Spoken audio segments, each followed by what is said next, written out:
Political podimas பார்வையாளர்களுக்கு அன்பும் நன்றிகளும். வாக்குச்சாவடி 360 டிகிரி தொடரின் 2வது எபிசோடை தான் இந்த வீடியோவில் பார்க்க போகிறோம். வாங்க வீடியோக்குள்ள போகலாம்.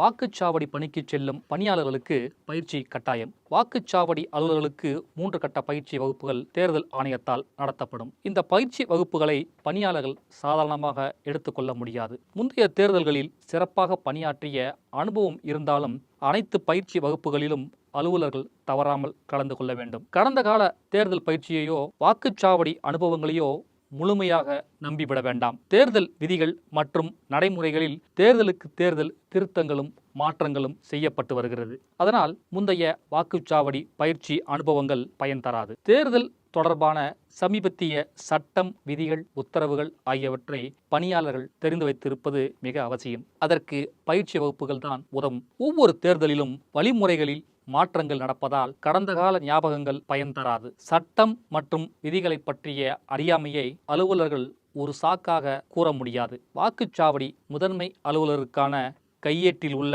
1950 மற்றும் 1951 ஆண்டுகளின் மக்கள் பிரதிநிதித்துவ சட்டத்தின் பிரிவுகளையும் 1961 ஆண்டின் தேர்தல் நடைமுறை சட்டங்களையும் கவனமாக படித்து அறிந்து கொள்ள வேண்டும். சந்தேகம் ஏதும் இருந்தால் தேர்தல் நடத்தும் அதிகாரியை அணுகி தெளிவு பெற வேண்டும். தேர்தல் நாளன்று வாக்குச்சாவடி எப்படி இருக்க வேண்டும், எந்த வகையில் அதனை அமைக்க வேண்டும் என்பதை நேரடி விளக்கமாக பயிற்சி வகுப்புகளில் சொல்லித் தருவார்கள். இதற்காக பயிற்சி வகுப்புகளில் மாதிரி வாக்குச்சாவடி, அதாவது மாடல் போலிங் ஸ்டேஷன் ஒன்றை அமைத்திருப்பார்கள். உண்மையான வாக்குச்சாவடி எப்படி இருக்குமோ, அதில் என்னென்ன பொருட்கள் எல்லாம் இடம்பெற்றிருக்குமோ அனைத்தும் அந்த மாதிரி வாக்குச்சாவடியில் இடம்பெற்றிருக்கும். அதன் முக்கிய அம்சங்களை பார்க்கலாம். வாக்குச்சாவடியின் உட்காரும் வசதி மற்றும் தளவமைப்பு, அதாவது லேஅவுட். 1வது, 2வது மற்றும் 3வது வாக்குச்சாவடி அலுவலர்கள், polling officer 1, polling officer 2, polling officer 3 மற்றும் வாக்குச்சாவடி தலைமை அலுவலர், அதாவது பிரசைடிங் ஆபீசர் ஆகியோருக்கான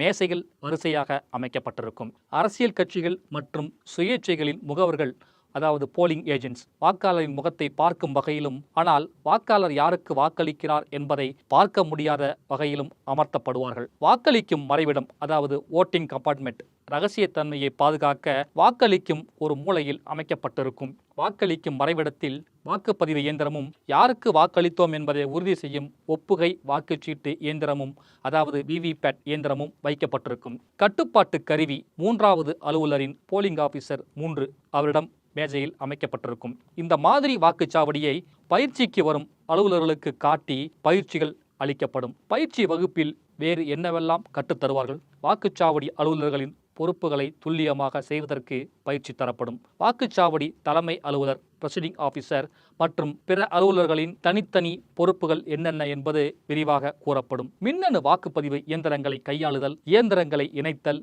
இயந்திரங்களை கட்டுப்படுத்துவது, பழுது ஏற்பட்டால் என்ன செய்வது போன்ற நேரடி பயிற்சிகள் அளிக்கப்படும். வாக்குப்பதிவு தொடங்குவதற்கு முன்பு நடத்தப்படும் மாதிரி வாக்குப்பதிவு, அதாவது மாக்போல் முறை சொல்லித்தரப்படும். முகவர்கள் முன்னிலையில் மாதிரி வாக்குப்பதிவு நடத்தி அதனை சரிபார்த்து கட்டுப்பாட்டு கருவியில் அந்த மாதிரி வாக்குகளை கிளியர் செய்வது பற்றி சொல்லித்தரப்படும். வாக்காளர் பதிவேடான ரிஜிஸ்டர் ஆஃப் வோட்டர்ஸ் 17A, வாக்காளர் கணக்கு பதிவேடான 17C போன்ற முக்கிய படிவங்களை பிழையின்றி எப்படி நிரப்புவது குறித்து விளக்கப்படும். வாக்காளர் அடையாள அட்டை, எபிக் கார்டு மற்றும் தேர்தல் ஆணையம் அனுமதித்துள்ள மற்ற 12 ஆவணங்களை கொண்டு வாக்காளரை எப்படி உறுதிப்படுத்துவது போன்ற வாக்காளர் சரிபார்ப்பு சொல்லித்தரப்படும். தேர்தல் நடத்தை விதிமுறைகள், கள்ள ஓட்டுக்களை தடுத்தல் பற்றியும் பயிற்சி தருவார்கள். ஒப்பந்த ஓட்டு, சவால் ஓட்டு, பரிசோதனை ஓட்டு, பதிலி வாக்கு, வாக்களிக்கும் ரகசியத்தை மீறும் வாக்காளர், மாற்றுத்திறனாளி வாக்காளர், தேர்தல் பணி சான்று வாக்காளர்,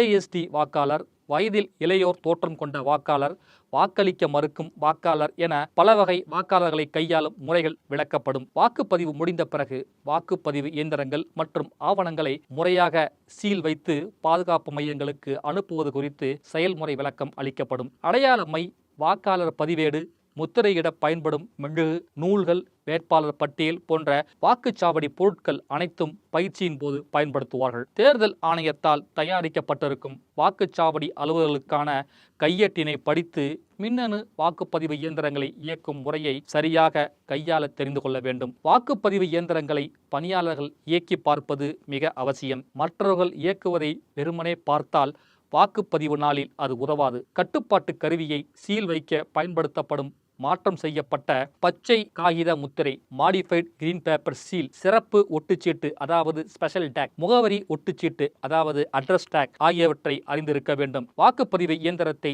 திறம்பட இயக்குவது modified green paper seal, special take, address take உள்ளிட்ட முத்திரைகளை பொருத்துவது பற்றியெல்லாம் பயிற்சி வகுப்புகளில் முறையாக சொல்லித் தருவார்கள். அதனை சரியான முறையில் கற்றுக்கொள்ள வேண்டும். சட்டப்படி ஆற்ற வேண்டிய கடமைகள், வாக்குப்பதிவு வழிமுறைகள், பதிவேடுகளை பராமரித்தல், வாக்குப்பதிவு பொருட்களும் அவற்றின் உபயோகமும், வாக்குப்பதிவின் போது அலுவலர்கள் அல்லாத பிற நபர்களின் நடவடிக்கைகள் என அனைத்தையும் அறிந்திருக்க வேண்டும். பணி நியமனம் செய்யப்பட்ட தேதியிலிருந்து வாக்குப்பதிவு நிறைவு பெறும் வரையில் மிக கவனத்தோடு அலுவலர்கள் கையாள வேண்டும். கடைசி பயிற்சி நிறைவு பெறும் நாளில்தான் வாக்குச்சாவடிக்கான நியமன உத்தரவுகள் அலுவலர்களுக்கு வழங்குவார்கள். அலுவலர்களுக்கு வாக்குச்சாவடி ஒதுக்கீடு செய்யும் பணி தேர்தலுக்கு 2 நாட்களுக்கு முன்புதான் கம்ப்யூட்டர் மூலம் குலுக்கல் முறையில் ரேண்டமைசேஷன் மூலம் தேர்வு செய்யப்படுவார்கள். குலுக்கல் முறை பணி ஒதுக்கீடு பெரும்பாலும் கலெக்டர் அலுவலகத்தில் நடைபெறும். ஒவ்வொரு வாக்குச்சாவடியிலும் ஒரு வாக்குச்சாவடி தலைமை அலுவலர் மற்றும் வாக்குச்சாவடி அலுவலர்கள் 3 நபர்கள் நியமிக்கப்படுவார்கள்.